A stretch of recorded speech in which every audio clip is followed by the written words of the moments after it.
આપણે ઉદ્વિકાસનું 7મું ચેપ્ટર શરૂ કરી દીધું છે, બરાબર? તો એમાં શરૂઆતમાં તો જે આપણે ઉદ્વિકાસમાં ખાલી બ્રહ્માંડની ઉત્પત્તિ જોઈ ને, બિગ બેંગ થિયરી દ્વારા એક શક્તિશાળી અદ્રશ્ય મહાવિસ્ફોટ થયો હશે અને બ્રહ્માંડ ઉત્પન્ન થયું હશે. તો બિગ બેંગ થિયરી બ્રહ્માંડની ઉત્પત્તિ માટે જવાબદાર સિદ્ધાંત કયો એવું માનવામાં આવે છે, બરાબર? બિગ બેંગ થિયરી, બરાબર? એ પહેલા આપણે ઉદ્વિકાસની વ્યાખ્યા જોઈ કે ભાઈ ઉદ્વિકાસ એટલે આ પૃથ્વી પર જીવની ઉત્પત્તિ થઈ કરોડો વર્ષ પહેલા અને પછી ક્રમશઃ જે સજીવોમાં ફેરફાર થયા, એટલે કે સજીવોનો જે વિકાસ થયો, સરળ સજીવો પૃથ્વી પર હતા, હવે ક્રમશઃ જટિલ સજીવો અસ્તિત્વમાં આવ્યા. આ બાબતને શું કહેવાય? ઉદ્વિકાસ. ટૂંકમાં ઉદ્વિકાસ એટલે સજીવોમાં થતો ફેરફાર. દાખલા તરીકે એવું માનવામાં આવે છે કે ડાયનાસોર છે એ જમાનાની ગરોળી હતી. તો આપણે માનવી નહીં, પહેલા તો આપણે અત્યારની ગરોળીઓ તો જોઈએ જ છે બધાએ. તો ડાયનાસોરને આપણે જોયા નથી, પણ ડાયનાસોરના ચિત્ર ને એના હાડપિંજર ને એ તો જોયું જ છે. તો ડાયનાસોર તો કેટલું મોટું પ્રાણી હતું, અને અત્યારે ગરોળીઓ તો નાની છે. તો વૈજ્ઞાનિકો તો એવું કહે છે કે ડાયનાસોર એ વર્ષો પહેલાની ગરોળીઓ જ હતી. તો આ વાતને આપણે કેમ સ્વીકારવી, કઈ રીતે માનવી? તો માની શકાય. કેમ? તો કે ભાઈ ડાયનાસોર છે એનું કદ મોટું હતું જ્યારે ડાયનાસોર આ પૃથ્વી ઉપર હતા ત્યારે. પછી ધીમે ધીમે વર્ષો જતા જતા જતા એ ડાયનાસોરના કદમાં ઘટાડો થતો ગયો કોઈ કારણોસર, બરાબર? અને આજે એ નાની ગરોળી સ્વરૂપે દુનિયામાં જીવે છે, બરાબર? તો આ ઉદ્વિકાસ છે. પછી ડાર્વિને તેના પુસ્તકમાં લખ્યું છે કે વર્ષો પહેલાના સાપ પગવાળા હતા. પગવાળા હતા. અત્યારના સાપમાં તમને પગ જોવા મળે છે? નહીં ને? તો ડાર્વિને એમ લખ્યું છે કે વર્ષો પહેલાના સાપ પગવાળા હતા.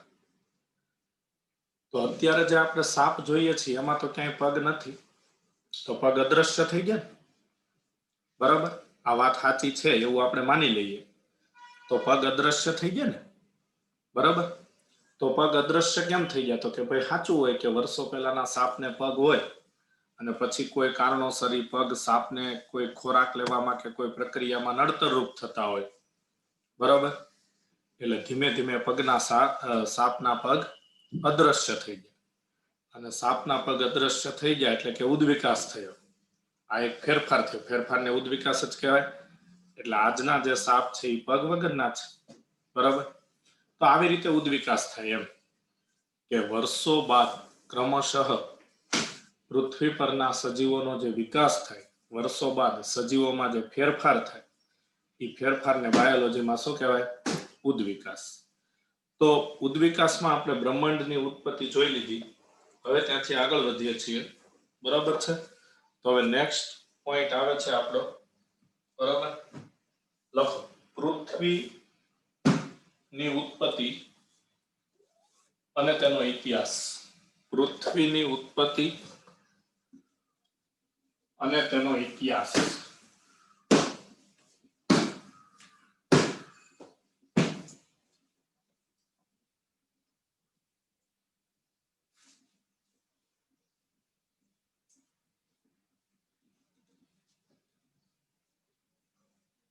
ચાલો જો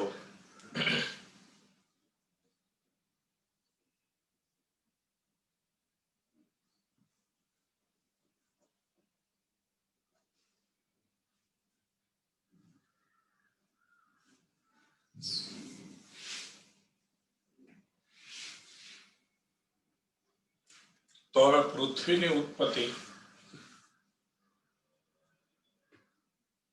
અને તેનો ઇતિહાસ જોઈએ.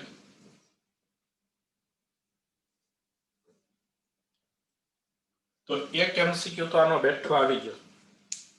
યાદ કરો કે પૃથ્વી મિલ્કી વે નામની આકાશગંગામાંથી 450 કરોડ વર્ષ પહેલા ઉત્પન્ન થઈ હશે એવું માનવામાં આવતું હતું. તો મિલ્કી વે નામની આકાશગંગામાંથી, એટલે તમારે આ નામ યાદ રાખવું પડે, મિલ્કી વે. મેં જે તમને આ છેલ્લા લેક્ચરમાં છેલ્લું વાક્ય લખાયું હતું, રાઈટ? બરાબર? તો મિલ્કી વે નામની આકાશ ગંગામાંથી ઉત્પન્ન થઈ હશે એવું માનવામાં આવે છે. બરાબર છે.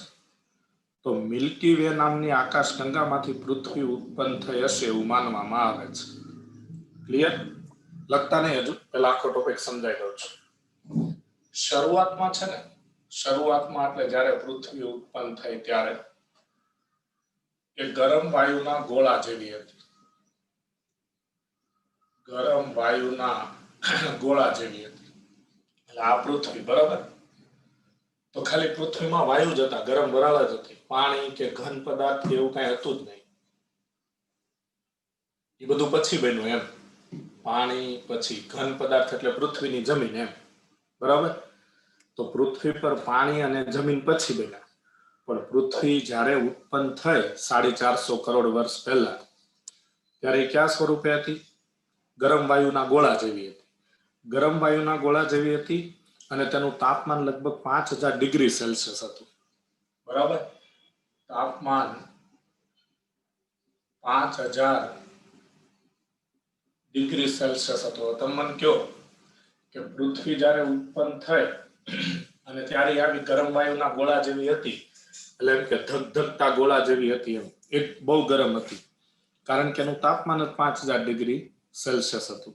તો આટલા તાપમાને કદાચ એ 450 કરોડ વર્ષ પહેલા જ્યારે પૃથ્વી ઉત્પન્ન થઈ ત્યારે એ પૃથ્વી પર કોઈ જીવની ઉત્પત્તિ થઈ હોય તો એ જીવ ટકી શકે ખરો પૃથ્વી પર, કે ટકી જાય? નોટ ટકી શકે ને. આટલા ઊંચા તાપમાને સજીવ જીવી શકે? બરોબર, નો જ જીવી શકે. એટલે જ્યારે પૃથ્વી ઉત્પન્ન થઈ ત્યારે તેના પર આટલા ઊંચા તાપમાનને કારણે જીવની ઉત્પત્તિ શક્ય હતી નહીં. બરોબર? પછી સમય જતા એટલે વર્ષો જતા પૃથ્વીનું તાપમાન ઓછું થયું, કારણ કે પૃથ્વી છે ને સૂર્યથી દૂર ગઈ. પૃથ્વી જેમ જેમ સૂર્યથી દૂર ગઈ, બરોબર, એમ એનું તાપમાન નીચું થયું. બરોબર? તો પૃથ્વી જેમ જેમ સૂર્યથી દૂર ગઈ તેમ તેનું તાપમાન નીચું થયું. બરાબર? એટલે એના વાયુઓ છે એ ઘનીકરણ પામવા લાગ્યા. ઘનીકરણ પામવા લાગ્યા એટલે વાયુઓ એકત્રિત થવા લાગ્યા. હવે બોલો તો પાણીની વરાળ હોય, ઠંડી પડે તો શું થાય? પાણી બને ને? પાણીની વરાળ છે એ ઠંડી બને તો પાણી બને ને એમ. એટલે જેમ જેમ પૃથ્વી સૂર્યથી દૂર જતી ગઈ એમ તાપમાન નીચું થયું, વાયુઓનું ઘનીકરણ થવા લાગ્યું અને પૃથ્વી પર પ્રવાહી તબક્કો આવ્યો. કયો તબક્કો આવ્યો? પ્રવાહી તબક્કો. બરાબર? પ્રવાહી તબક્કો આવ્યો. બરાબર? પ્રવાહી તબક્કો એટલે પૃથ્વી પર પાણી બન્યું. ઓકે? પૃથ્વી વધુ ને વધુ ઠંડી પડતી ગઈ વર્ષો જતા. બરાબર? પછી પૃથ્વી પર જમીન બની. પણ પૃથ્વી પર જે જમીન બની એ જમીન એકદમ સપાટ અને સીધી નહોતી. એટલે આમ એકદમ આવી પ્લેન જમીન નહોતી. તો એ જમીન કેવી હતી? તો કે આ ખાડા ટેકરા વાળી જમીન હતી. કોઈ જગ્યાએ ખાડા, કોઈ જગ્યાએ આમ ઉપસેલો ભાગ. કેમ અત્યારે પર્વતો, ડુંગરો છે. બરાબર? અને આ બાજુ ઊંડા સમુદ્રો, નદી, તળાવ અને સરોવર છે. બરાબર? તો કોઈ જગ્યાએ આવા ઉપસેલા ભાગ ને કોઈ જગ્યાએ આવા ખાડા. એટલે જમીન સપાટ નહોતી, ખાડા ટેકરા વાળી હતી. પછી ધીમે ધીમે વર્ષો વીતતા વરસાદ પડવાનું ચાલુ થયું. એટલે વરસાદનું પાણી આ ખાડાઓમાં જમા થયું. તો વરસાદનું પાણી ખાડાઓમાં જમા થયું એટલે જળાશયો નિર્માણ પામ્યા. જળાશયોનું નિર્માણ થયું. શેનું નિર્માણ થયું? જળાશયોનું. બરાબર? હવે જે મોટા ખાડા હતા જમીન પર અને એમાં વધુ પાણી ભરાયું, એમાંથી સમુદ્રો બન્યા. નાના ખાડા હતા ને એમાં ઓછું પાણી ભરાયું, એમાંથી નદીઓ બની. બરાબર છે? અને એનાથી પણ નાના ખાડા હતા. બરાબર? અને ખૂબ ઓછું પાણી ભરાયું. બરાબર? તો એમાંથી શું બન્યું? તળાવ અને સરોવર બન્યા. ટૂંકમાં મોટા ખાડામાંથી મોટા જળાશય બન્યા, નાના ખાડામાંથી નાના જળાશય બન્યા. એટલે જમીન પરના ખાડામાં જેમ જેમ પાણી જમા થતું ગયું, બરાબર, એમ જળાશયોનું નિર્માણ થતું ગયું. બસ પૂરું. આ એક MCQ છે. તો પહેલા આ વાક્ય છે ને છેલ્લે મેં લખાયું હતું, બરાબર? તો એકવાર આ ટૂંકમાં ફરીથી આટલું લખો. આ ટોપિકનું નામ પૃથ્વીની ઉત્પત્તિ અને તેનો ઇતિહાસ. લખો, મિલ્કી વે નામની આકાશગંગામાંથી મિલ્કી વે નામની આકાશગંગામાંથી પૃથ્વીની ઉત્પત્તિ થઈ. મિલ્કી વે નામની આકાશગંગામાંથી પૃથ્વીની ઉત્પત્તિ થઈ. ચાલો, ક્લિયર? ત્યાર પછી લખો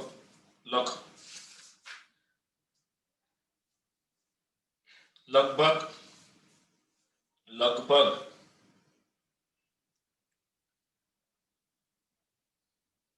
देखो 450 करोड़ 450 करोड़ वर्ष पहला તે ઉત્પન્ન થઈ હશે એવું માનવામાં આવે છે.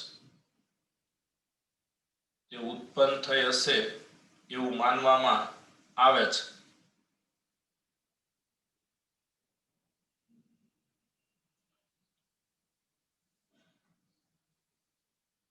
બરાબર? લખો, શરૂઆતમાં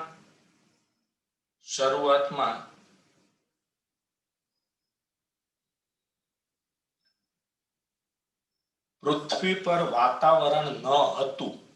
શરૂઆતમાં પૃથ્વી પર વાતાવરણ ન હતું. વાતાવરણ નહોતું એમ એટલે અત્યારે જે ઓક્સિજન ને એવું છે ને, વાતાવરણ ન હતું. અને પૃથ્વી માત્ર ગરમ વાયુના ગોળા જેવી હતી. ગરમ વાયુના ગોળા જેવી હતી.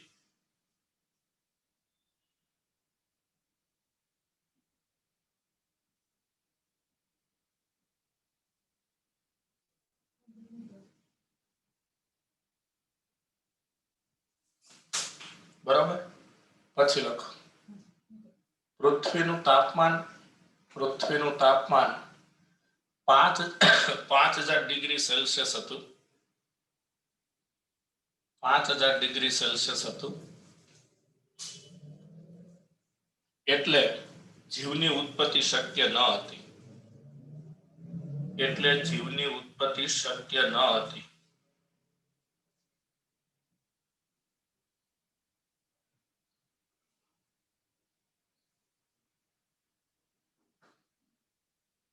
પછી લખો,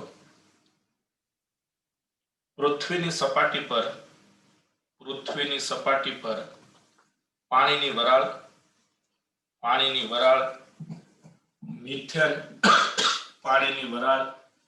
મિથેન CH4 વત્તા કાર્બન ડાયોક્સાઇડ તથા એમોનિયા.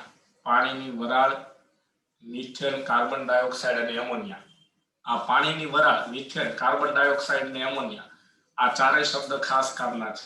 કેટલી વાર પૂછાઈ ગયા? જેવા પીગળેલા દ્રવ્યો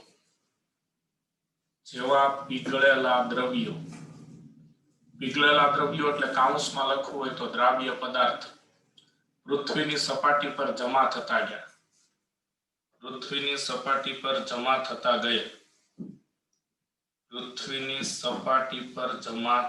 ગયા.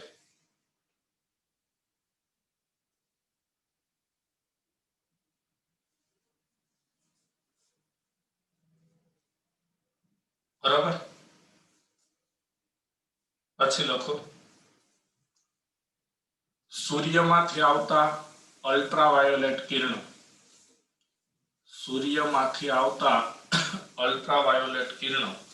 દ્વારા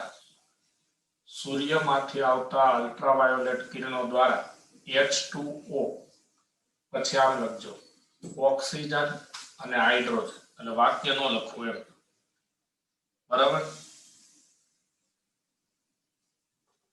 એટલે હું કહેવા માંગે છે દાખલા સમજી ગયા છે કે સૂર્યપ્રકાશમાંથી જે અલ્ટ્રાવાયોલેટ કિરણો એ સમયે પૃથ્વી પર આવતા હોય, એ અલ્ટ્રાવાયોલેટ કિરણો દ્વારા જે પાણી હતું, કારણ કે શરૂઆતમાં તો પૃથ્વીનું તાપમાન ઊંચું હતું એટલે બધા વાયુ જ હતા. પછી વાયુઓનું ઘનીકરણ થયું એટલે પ્રવાહી તબક્કો આવ્યો. આ બધા વાક્યો મેં તમને લખાવ્યા નથી. તમારે જે ખાસ MCQ માં લાગુ પડે છે એ જ મેં લખાવ્યા છે. આ એક વધારાનું વાક્ય મેં તમને લખાવ્યું છે, 5000 ડિગ્રી સેલ્સિયસ તાપમાન. આ તો મેં એટલા માટે નથી લખાવ્યું, આ તો તમને કેમિસ્ટ્રીના આધારે ખબર જ હોય ને કે ભાઈ વાયુ ઠંડો પડે એટલે પાણીમાં જ ફેરવાય, બરાબર છે? ઓકે, તો અલ્ટ્રાવાયોલેટ કિરણો દ્વારા પાણીમાંથી ઓક્સિજન અને હાઇડ્રોજન મુક્ત થયા, બરાબર? હાઇડ્રોજન મુક્ત થયા, વાક્ય પૂરું કરો. અને અને અને હલકો હાઇડ્રોજન બરાબર, હલકો હાઇડ્રોજન વાયુ મુક્ત થયો, હલકો હાઇડ્રોજન વાયુ મુક્ત થયું.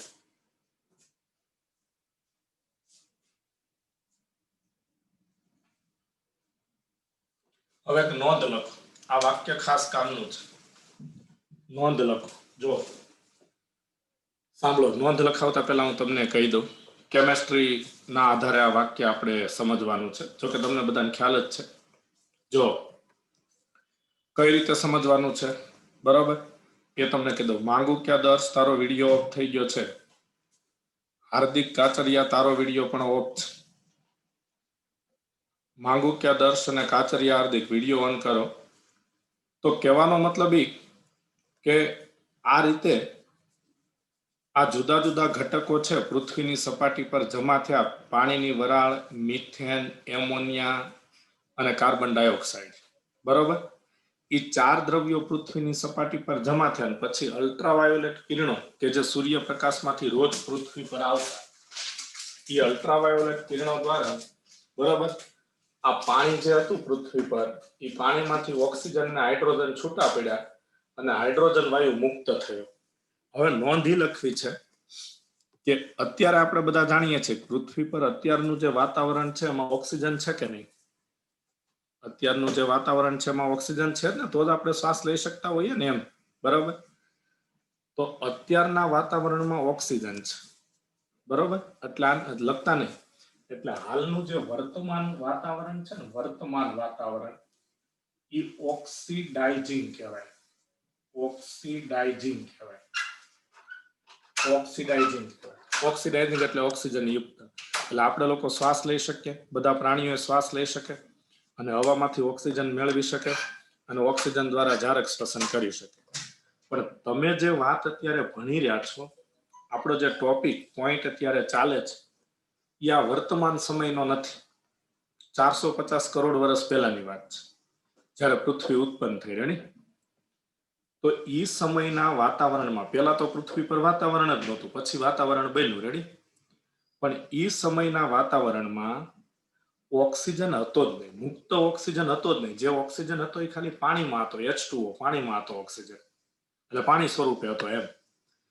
મુક્ત ઓક્સિજન હતો જ નહીં, જેમ કે અત્યારની હવામાં મુક્ત ઓક્સિજન છે, બરાબર. પણ હાઇડ્રોજન વધારે હતો, H2. આ છેલ્લું વાક્ય આપણે લખ્યું ને કે મુક્ત થયો હાઇડ્રોજન, હલકો હાઇડ્રોજન મુક્ત થયો પાણીમાંથી, બરાબર. એ હાઇડ્રોજન એ સમયના વાતાવરણમાં વધારે હતું. આવા વાતાવરણને રિડ્યુસિંગ વાતાવરણ કહેવાય. રિડ્યુસિંગ વાતાવરણ કહેવાય. હવે રિડ્યુસિંગ, બોલો, કેમિસ્ટ્રીનો શબ્દ છે રિડક્શન, એટલે હાઇડ્રોજન ઉમેરાય ક્રિયાને રિડક્શન કહો ને તમે કેમિસ્ટ્રીમાં, બરાબર. તો પૃથ્વીનું જે આદિ વાતાવરણ છે, પૃથ્વીનું આદિ વાતાવરણ,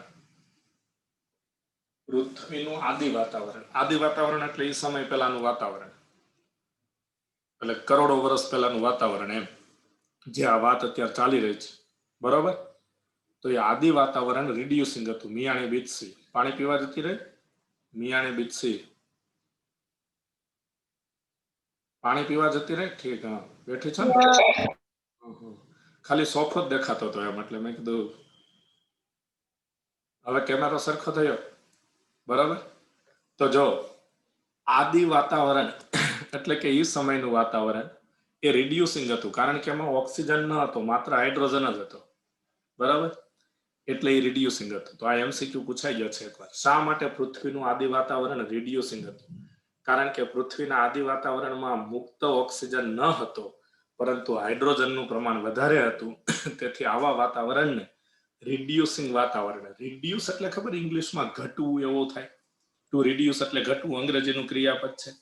એટલે એને અવનત વાતાવરણ કહેવાય. અવનત વાતાવરણ કહેવાય. બરોબર. તો આ બધા શબ્દો હું લખાઈ દઉં છું, કારણ કે ગુજરાતીમાં કેવું હોય, પર્યાય શબ્દો હોય એટલે ઘણી વખત આપણે એક શબ્દ જાણતા હોય, પછી એનો પર્યાય શબ્દ ન જાણતા હોય તો આવડતો હોય જવાબ તોય આપણે વિચારતા થઈ જાય એમ. તો લખો, નોંધ લખો. પૃથ્વીના આદિ વાતાવરણમાં, આદિ વાતાવરણમાં, આદિ શબ્દ નીચે લીટી કરજો કારણ કે એ મેઇન શબ્દ છે. પૃથ્વીના આદિ વાતાવરણમાં મુક્ત ઓક્સિજન ગેરહાજર હતો. મુક્ત ઓક્સિજન એટલે કે O2 ગેરહાજર હતો. તો પૃથ્વીના આદિ વાતાવરણમાં મુક્ત ઓક્સિજન ગેરહાજર હતો, પરંતુ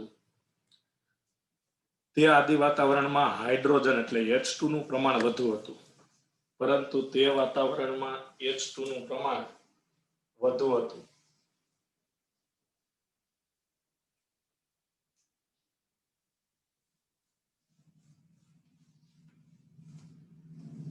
દેખો, આવા વાતાવરણને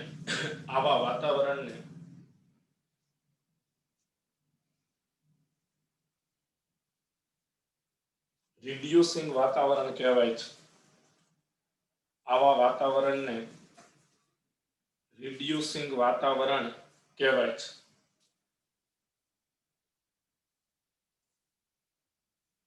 આવા વાતાવરણને રિડ્યુસિંગ વાતાવરણ કહેવાય છે.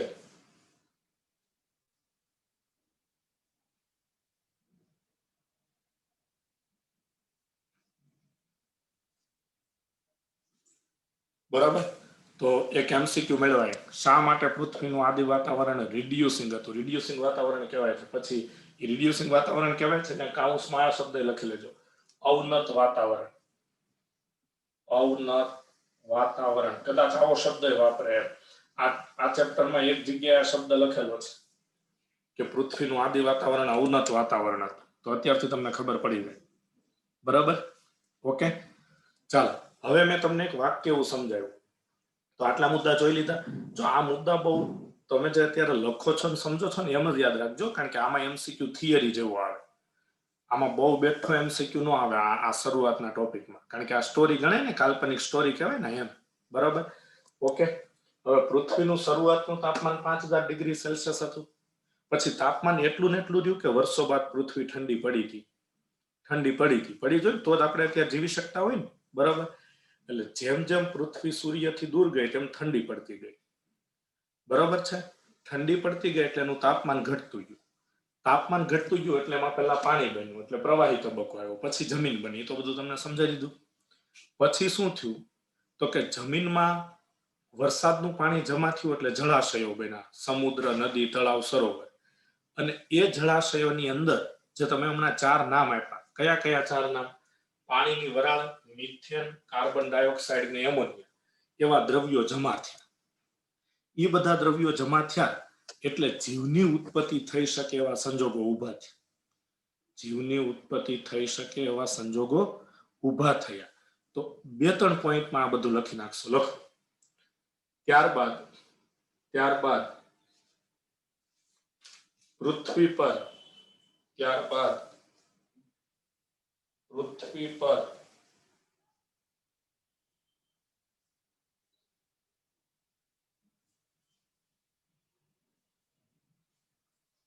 સમુદ્ર, નદી, તળાવ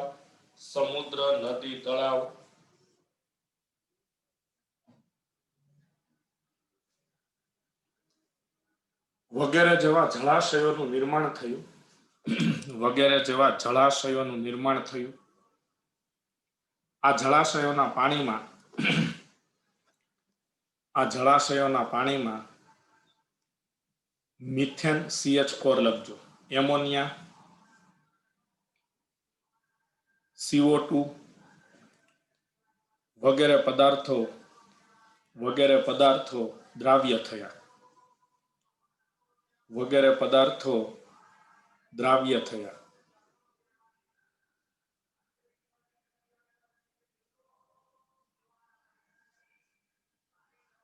ઓકે. તો જળાશયોનું નિર્માણ થયું, સમુદ્ર, નદી, તળાવ. જળાશયોના પાણીમાં શું જમા થયું? મિથેન, એમોનિયા, અને CO2. હવે કદાચ એવો MCQ પૂછાય, આ અગત્યનો MCQ છે કે પૃથ્વીની ઉત્પત્તિ સમયે પૃથ્વી પર નિર્માણ પામેલા સૌ પ્રથમ રાસાયણિક દ્રવ્યો ક્યાં હતા? પૃથ્વીની ઉત્પત્તિ સમયે પૃથ્વી પર નિર્માણ પામેલા સૌ પ્રથમ રાસાયણિક દ્રવ્યો ક્યાં હતા? તો આ 4 આવે. 4 એટલે કયા? અહીં તો મેં 3 લખાવ્યા છે, પણ ચોથું આગળ લખાવી દીધું. પાણીની વરાળ, કાર્બન ડાયોક્સાઇડ, મિથેન અને એમોનિયા. બરોબર, એટલે લખાવતો નથી, પણ તમે મગજમાં બરાબર રાખજો કે પૃથ્વીની ઉત્પત્તિ થઈ પછી પૃથ્વી પર નિર્માણ પામેલા સૌ પ્રથમ નિર્માણ પામેલા પાયાના 4 દ્રવ્યો ક્યાં હતા? પાણીની વરાળ, મિથેન, કાર્બન ડાયોક્સાઇડ અને એમોનિયા એ પૃથ્વી પર નિર્માણ પામેલા સૌ પ્રથમ રાસાયણિક દ્રવ્યો હતા. એને પાયાના દ્રવ્યો પણ કહેવાય છે. પછી શું થયું? પછી આ બધા દ્રવ્યો, એટલે આ 4 દ્રવ્યો જેના નામ આપણે ક્યારના યાદ રાખીએ છીએ, મિથેન, એમોનિયા, પાણીની વરાળ વગેરે, એની વચ્ચે રાસાયણિક પ્રક્રિયાઓ થઈ. એની વચ્ચે રાસાયણિક પ્રક્રિયાઓ થઈ. આ બધું પાણીમાં થયું, કારણ કે જળાશયો બની ગયા હતા ને, સમુદ્ર, નદી, તળાવ, એટલે આ બધા દ્રવ્યો બને શેમાં? પાણીમાં બન્યા. બરોબર, એટલે પાણીમાં બધા દ્રવ્યો વચ્ચે રાસાયણિક પ્રક્રિયા થઈ એટલે એમોનિયા, બરોબર, amino acid, fatty acid, monosaccharide, glycerol, nitrogen base, આવા કાર્બનિક સંયોજનો બન્યા. અને એ કાર્બનિક સંયોજનોના પોલિમરાઇઝેશનથી, ધારો કે અસંખ્ય એમિનો એસિડ ભેગા થાય તો પ્રોટીન બને કે નહીં? અસંખ્ય મોનોસેકેરાઇડ જમા થાય તો પોલિસેકેરાઇડ બને કે નહીં? ફેટી એસિડ અને ગ્લિસરોલ જોડાય તો લિપિડ બને કે નહીં? તો બોલો, પોલિસેકેરાઇડ, પ્રોટીન, લિપિડ, આ બધા જટિલ અણુ કહેવાય. એવા જટિલ અણુનું નિર્માણ થયું અને જીવની ઉત્પત્તિ થઈ. પછી પૃથ્વીના વાતાવરણમાં ઓઝોન વાયુનું નિર્માણ થયું. હવે ઓઝોન એટલે તમે 16મું ચેપ્ટર ભણી ગયા, એટલે મારે આગળ કંઈ બોલવાની જરૂર નથી. ઓઝોનનું કાર્ય, કળથિયા ભક્તિ, ઓઝોનનું કાર્ય શું? અત્યારના વાતાવરણમાં ઓઝોન છે, તો એ ઓઝોન શું કાર્ય કરે? ઓઝોન વાયુ O3, એનું કાર્ય બોલી જા ફટાફટ. કેમ બોલાઈ ગયું? આયુષી? રક્ત કિરણોનું શોષણ કરે. કયા કિરણોનું? રક્ત. પારજાંબલી કિરણોનું શોષણ કરે. Very good. અલ્ટ્રાવાયોલેટ કિરણોનું શોષણ કરે. એટલે ઓઝોન છે એ અલ્ટ્રાવાયોલેટ કિરણોનું શોષણ કરવા લાગ્યો. એટલે સૂર્યપ્રકાશ સાથે અલ્ટ્રાવાયોલેટ કિરણો પૃથ્વી પર આવતા બંધ થયા. અને જ્યારે પણ પૃથ્વી પર જીવની ઉત્પત્તિ થઈ ત્યારથી બોલો, ઓઝોન વાયુ દ્વારા પૃથ્વી પરના સજીવોનું અલ્ટ્રાવાયોલેટ કિરણોથી રક્ષણ થયું. બરોબર, તો છેલ્લા 2 પોઈન્ટ લખો. સમય જતા પાણીની વરાળ, એટલે H2O લખી નાખો ને, H2O ગેસ, પાણીની વરાળ, બરાબર, વત્તા મિથેન, વત્તા લખજો, વત્તા મિથેન, વત્તા CO2, વત્તા એમોનિયા,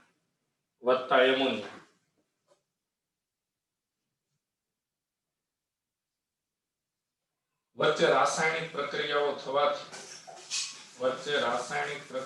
થવાથી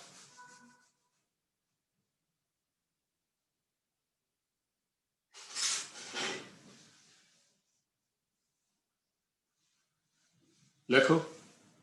એમિનો એસિડ, ફેટી એસિડ, ખાલી 2 જ નામ લખાવું છું. એમિનો એસિડ, ફેટી એસિડ વગેરે વગેરે સરળ કાર્બનિક સંયોજનોનું નિર્માણ થયું.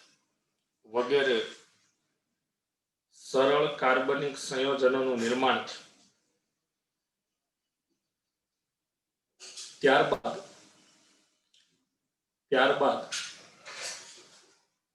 આવા સરળ સંયોજનો વચ્ચે બહુલીકરણ, ચાલશે ને ગુજરાતી શબ્દ? બહુલીકરણ એટલે ખબર ને, પોલિમરાઇઝેશન થાય. બરોબર, બહુલીકરણ થવાથી જટિલ અણુ નિર્માણ પામ્યા. જટિલ અણુ એટલે લખાવતો નથી, તમને બધાને ખબર જ છે, હમણાં વાત કરી પ્રોટીન ને, પોલિસેકેરાઇડ ને, લિપિડ ને વગેરે. જટિલ અણુ નિર્માણ પામ્યું. બરાબર, લખો. ત્યાર પછીનો પોઈન્ટ લખો.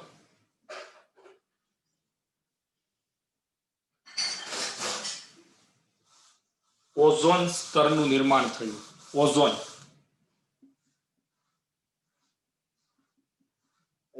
સ્તરનું નિર્માણ થયું.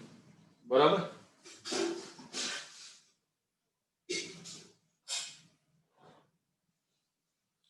ચાલો હવે એક આંકડો આવે છે. આ પોઈન્ટ ટોપિકનો છેલ્લો પોઈન્ટ. તો તમે આખો પૃથ્વીની ઉત્પત્તિનો ઇતિહાસ ભણી ગયા. છેક પૃથ્વી ઉત્પન્ન થઈ 450 કરોડ વર્ષ પહેલા મિલ્કી વે નામની આકાશગંગામાંથી. પછી ક્રમશઃ પૃથ્વી પર શું બન્યું. બરાબર. તો એ આખી ઘટના છે એ તમે જોઈ લીધી. એકવાર ફટાફટ રિપીટ કરી દઉં. એમાં વધારાનું આ વાક્ય યાદ રાખવાનું છે કે પૃથ્વીનું શરૂઆતનું તાપમાન 5000 ડિગ્રી સેલ્સિયસ હતું, એટલે જીવ ઉત્પન્ન થઈ શકે તેમ હતો નહીં. એટલે ઘણી વખત આ વાક્ય તમને કામમાં ક્યાં આવે ખબર? ખરા ખોટા વિધાનમાં એવું વાક્ય પૂછે કે જ્યારથી પૃથ્વીની ઉત્પત્તિ થઈ ત્યારથી જ તેના પર જીવની ઉત્પત્તિ થઈ છે. આ વાક્ય સાચું ખોટું? ખોટું. કારણ કે પૃથ્વી ઉત્પન્ન થઈ ત્યારે જીવની ઉત્પત્તિ શક્ય હતી જ નહીં. કારણ કે પૃથ્વી ઉત્પન્ન થઈ ત્યારે એનું તાપમાન જ કેટલું હતું? 5000 ડિગ્રી સેલ્સિયસ. આટલા ઊંચા તાપમાને કોઈ દિવસ જીવ ઉત્પન્ન થઈ જ ન શકે. અને થાય તો જીવે? હાલો એ કહો. બરોબર. માની લઈએ કે ભાઈ કોઈ કુદરતી ચમત્કાર થયો હોય અને જીવ ઉત્પન્ન થઈ ગયો હોય, પણ એ થાય તો જીવે? ન જ જીવે. 5000 ડિગ્રી સેલ્સિયસ તાપમાને કોઈ જીવ ટકી શકે ખરો? ગોટી આશીષ ન જ ટકી શકે. એટલે એ તો શક્ય જ નહોતું. પછી પૃથ્વી ઠંડી પડી એટલે એનો વાયુ હતો એ પ્રવાહીમાં ફેરવાનો. પછી અલ્ટ્રાવાયોલેટ કિરણો દ્વારા પાણીનું વિઘટન થઈને હાઇડ્રોજન ને ઓક્સિજન છૂટા પડ્યા. એ સમયના વાતાવરણમાં હાઇડ્રોજન વધુ હતો એટલે પૃથ્વીના એ આદિ વાતાવરણને કેવું કહેતા? રિડ્યુસિંગ. બરોબર છે? ઓકે. પછી સમય જતા જતા શું થયું? તો કે જે જળાશયો બન્યા હતા, સમુદ્ર, નદી, તળાવ વગેરે, એ જળાશયોમાં શું જમા થયું? પાણીની વરાળ, મિથેન, એમોનિયા અને કાર્બન ડાયોક્સાઇડ. એની વચ્ચે પ્રક્રિયા થવાથી શું બન્યું? એમિનો એસિડ, ફેટી એસિડ વગેરે સરળ અણુ. સરળ અણુનું બહુલીકરણ થવાથી શું બન્યું? જટિલ અણુ. પછી વાતાવરણમાં શેનું નિર્માણ થયું? ઓઝોનનું. બરોબર. ઓકે. આ બધી ઘટનાઓ બની ગઈ પૃથ્વી પર. પછી લગભગ પૃથ્વીની ઉત્પત્તિ પછી આ બધી ઘટનાઓ બની, લાખો વર્ષ વીતી ગયા અને વૈજ્ઞાનિકો એવું માને છે કે પછી લગભગ 500 મિલિયન, લગતા નહીં, પછી લગભગ 500 મિલિયન 500 મિલિયન કે 4.5 કરોડ કે 4.5 કરોડ વર્ષ પછી જીવની ઉત્પત્તિ છે. બરાબર. તો લખો. પૃથ્વીની ઉત્પત્તિ થયા બાદ લગભગ 500 મિલિયન, જોજો મિલિયન,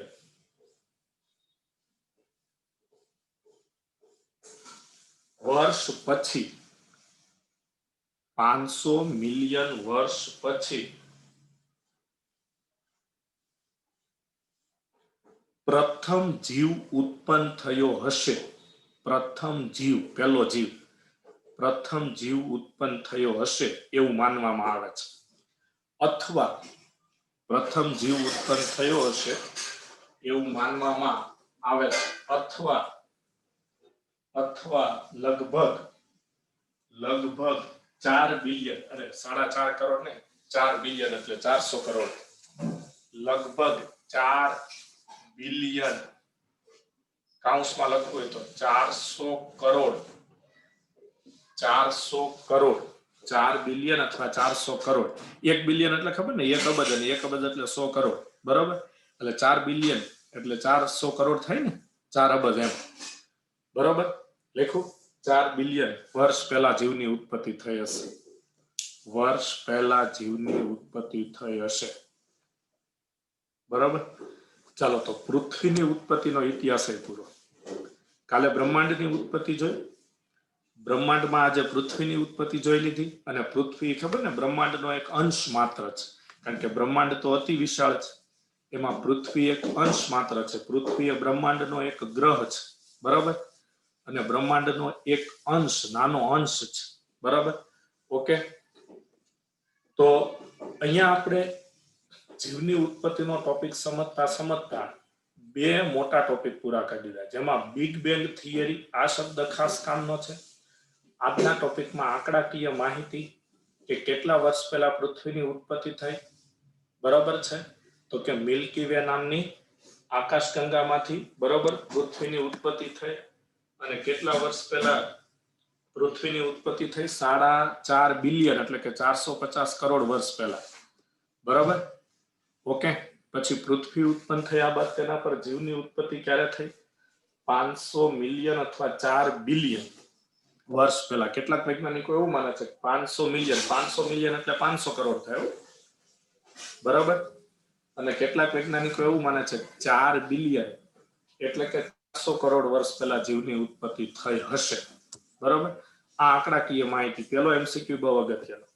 પૃથ્વીની ઉત્પત્તિ બાદ પૃથ્વી પર સૌપ્રથમ નિર્માણ પામેલા રાસાયણિક પદાર્થો કયા હતા? પાણીની વરાળ, કાર્બન ડાયોક્સાઇડ, મિથેન અને એમોનિયા. એ પણ ખાસ કામનો, બરાબર છે. હવે થિયરિકલ એમસીક્યુ બનાવી દો કે નીચેની ઘટનાઓને પૃથ્વીની ઉત્પત્તિ અને પૃથ્વીના ઇતિહાસ માટે સાચા ક્રમમાં ગોઠવો. નીચેની ઘટનાઓને પૃથ્વીની ઉત્પત્તિ અને પૃથ્વીના ઇતિહાસ માટે કે પૃથ્વીના વાતાવરણ માટે સાચા ક્રમમાં ગોઠવો. તો નંબર 1, મિલ્કી વે નામની આકાશગંગામાંથી 4.5 બિલિયન વર્ષ પહેલા ઉત્પત્તિ. નંબર 2, તેના વાયુઓ ઠંડા પડ્યા, બરાબર. તેના વાયુઓ ઠંડા પડ્યા, વાયુઓ ઠંડા જ પડ્યા ને, બરાબર. શરૂઆતમાં વાયુ જ હતો, વાયુઓ ઠંડા પડ્યા અને જળાશયોનું નિર્માણ. નંબર 3, પાણીની વરાળ, મિથેન, કાર્બન ડાયોક્સાઇડ અને એમોનિયા જેવા ઘટકોનું નિર્માણ થયું, બરાબર. વચ્ચે એક ઘટના રહી ગઈ. આ ઘટના પહેલા કઈ? અલ્ટ્રાવાયોલેટ કિરણો દ્વારા પાણીનું વિઘટન થઈ હાઇડ્રોજન અને ઓક્સિજન છૂટા પડ્યા. પછી આ ઘટના આવશે કે મિથેન, એમોનિયા, પાણીની વરાળ, બરાબર, અને કાર્બન ડાયોક્સાઇડનું નિર્માણ થયું. આ બધા પદાર્થો વચ્ચે પ્રક્રિયા થઈ સરળ અણુ અને સરળ અણુમાંથી જટિલ અણુનું નિર્માણ થયું. પછી નંબર 5, ઓઝોનનું નિર્માણ થયું, બરાબર છે, રાઈટ. અને પછી નંબર 6, બોલો, 500 મિલિયન વર્ષ પહેલા જીવની ઉત્પત્તિ, બરાબર. હવે નવો ટોપિક લખો, જીવની ઉત્પત્તિ સમજાવતા વિવિધ સિદ્ધાંતો. હા બોલ આકાશ.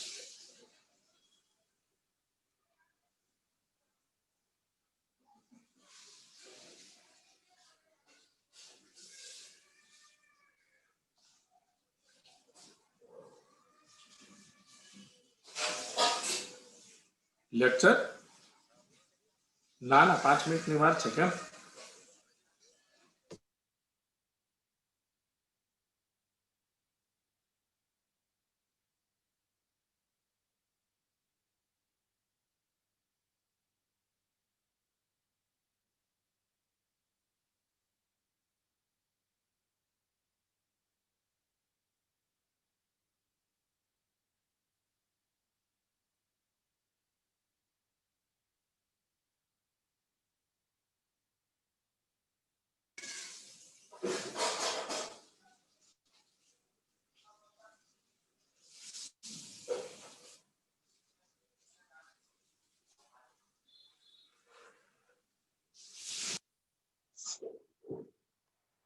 તો આપણે વાત એ કરતા હતા કે જીવની ઉત્પત્તિ સમજાવતા સિદ્ધાંતો. નવો ટોપિક આવી ગયો. આમાં છે કેમ?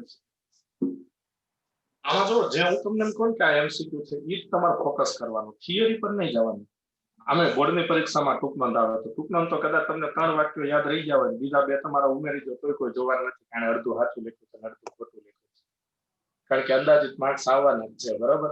આ ચેપ્ટર તો કે બોર્ડના સિલેબસમાંથી આ વર્ષે કાઢી નાખ્યું છે માર્ચ 2021માં. પણ માનો ન કાઢ્યું હોય, કાઢી નાખ્યું છે પણ ન કાઢ્યું હોય તો એમાં કઈ ફેર નથી પડતો. આગળ પાછા બાયોલોજીકલ સવાલ શરૂ થઈ જશે. ત્યાં પછી તમે તમારા કદાચ પેપરમાં લખવાનું થાય 5 વાક્ય 4 વાક્ય ખોટા લખીને આવો તો ત્યાં તમને કોઈ લાભ નહીં મળે, ચેપ્ટર આગળ વધતા. પણ અત્યારે હજી ગપ્પા મારવાની તક છે જો લખાણ થાય તો. પણ એમસીક્યુમાં ગપ્પો ન ચાલે, કારણ કે એમસીક્યુમાં ક્લિયર કટ જવાબ આપવો પડે. એટલે એમસીક્યુ ઉપર અહીંયા શરૂઆતમાં વધારે ધ્યાન આપવાનું. હવે નવો ટોપિક, જીવની ઉત્પત્તિ સમજાવતા સિદ્ધાંતો. જીવની ઉત્પત્તિ સમજાવતા સિદ્ધાંતો. ચાલો, જીવની ઉત્પત્તિ સમજાવતા સિદ્ધાંતો. હવે આમાં કોઈ વૈજ્ઞાનિકનું નામ તમારે યાદ નથી રાખવાનું. આવશે એક વૈજ્ઞાનિકનું નામ, પોપેરિન અને આલ્બર્ટ. પણ એ સિવાય બીજા કેટલાક ધર્મગુરુઓએ પણ આ વાતો રજૂ કરી છે. હવે અત્યારે ખાલી હું તમને એની જાણકારી આપું છું 2 મિનિટ એમને. આ એક કાલ્પનિક વસ્તુ છે, આની કોઈ સાબિતી નથી. દાખલા તરીકે પૃથ્વી પર પહેલા એવું કહેવામાં આવતું 17મી સદીમાં કે પૃથ્વી પર જીવની ઉત્પત્તિ નિર્જીવ પદાર્થમાંથી થઈ છે, માટીમાંથી થઈ છે, માંસમાંથી થઈ છે, છાણમાંથી થઈ છે. તો તમને એમ થાય જીવનો તો માંસ અને છાણ ક્યાંથી આવી ગયો? બરાબર? તો તમારે આનો જવાબ માંગવા બહુ ટ્રાય કરવાની નહીં. કેમ? તો કે જે લોકોને આ વાતમાં શ્રદ્ધા હતી, વિશ્વાસ હતો, એ લોકો માનતા. અને જે લોકો એવું કહેતા કે ભાઈ આવું કઈ ન હોય, એ ન માનતા. આજે જો દુનિયામાં કેટલી અંધશ્રદ્ધા છે કે નહીં, તો અમુક લોકો એમાં માનતા હોય ને અમુક લોકો ન માનતા હોય. બરાબર? એટલે આ વાતનું એવું હતું. તો પેલા એવું કહેવામાં આવ્યું કે પૃથ્વી પર જીવની ઉત્પત્તિ નિર્જીવ પદાર્થોમાંથી થઈ છે. પછી એવું કહેવામાં આવ્યું કે પૃથ્વી પર જીવની ઉત્પત્તિ બીજા સજીવમાંથી થઈ છે. તો ખરેખર જીવની ઉત્પત્તિ સજીવમાંથી થાય તો એને જીવની ઉત્પત્તિ ન કહેવાય, એને પ્રજનન કહેવાય. જીવ દ્વારા જીવ ઉત્પન્ન થાય એમ. પછી એક સુદ્રજ નામના ક્રિશ્ચયન એટલે પાદરી હતા, ધર્મગુરુ હતા. એને તો એવું કીધું પૃથ્વી પર જીવની ઉત્પત્તિ માત્ર 6 દિવસમાં જ થઈ ગઈ છે, સોમથી શનિમાં. અને છેલ્લે માનવ ઉત્પન્ન થયું. પછી કેટલાક ફિલોસોફર કે એ સમયના જે તે તત્વચિંતકો અને ધર્મગુરુઓએ એવું કીધું કે પૃથ્વી પર કોઈ કુદરતી દુર્ઘટના બની હશે. કેમ અત્યારે સુનામી આવે છે, ધરતીકંપ આવે છે, કેમ કે એવી કોઈ કુદરતી દુર્ઘટના બની છે ને એમાં જીવની ઉત્પત્તિ થઈ હશે. પછી કેટલાક એવું કહેતા કે પૃથ્વી સિવાયના જે ગ્રહો હતા, આ મંગળ ને શનિ ને, એમાં ઓલરેડી જીવન હતું જ, સજીવો હતા જ, અને ત્યાંથી સજીવો અહીંયા પૃથ્વી પર આવતા રહ્યા એર ઇન્ડિયાની ફ્લાઇટમાં. સમજાય? તો આવા સિદ્ધાંતો રજૂ થયા. તો તમને એમ થાય જાવ ને આવા ગપ્પા હું મારો છું. આ હું નથી કહેતો, આ બુકમાં લખેલું છે ને આપણે યાદ રાખવાનું છે. બરાબર? ઓકે? તો આવા અલગ અલગ સિદ્ધાંતો છે, એમાંથી 2 થી 3 સિદ્ધાંતો આપણી બુકમાં આપ્યા છે. બરાબર? એ આપણે એમસીક્યુ માટે યાદ રાખવાના છે, બીજાની કોઈ જરૂર નથી. જે આપ્યા છે એ હું તમને કાલે લખાવીશ. ઓકે? આજે ડીપીપીમાં 3જું ચેપ્ટર છે, ખબર ને, માનવમાં પ્રજનન. આવતીકાલે પણ કયું ચેપ્ટર છે? આવતીકાલે પણ 3જું જ છે. બરાબર ને? હા કે ના? આવતીકાલે મંગળવારે. પછી બુધવારે યાદ કરાવું છું. બુધવારે કયું ચેપ્ટર છે? 4થું. અને ગુરુવારે અને શુક્રવારે 5મું. બરાબર? ચાલો, ઓકે. સર રવિવારે 720 માર્ક્સની એક્ઝામ છે, એમાં 3જું 4થું 5મું હશે કે બીજું હશે? હા, આ રવિવારે આપણે આ રવિવારે જે 720 માર્ક્સની નીટની એક્ઝામ છે ને, બરાબર, એમાં આપણો આટલો સિલેબસ રાખશું, 3જું 4થું 5મું. બરાબર? વધારે નહીં. હા. ઓકે.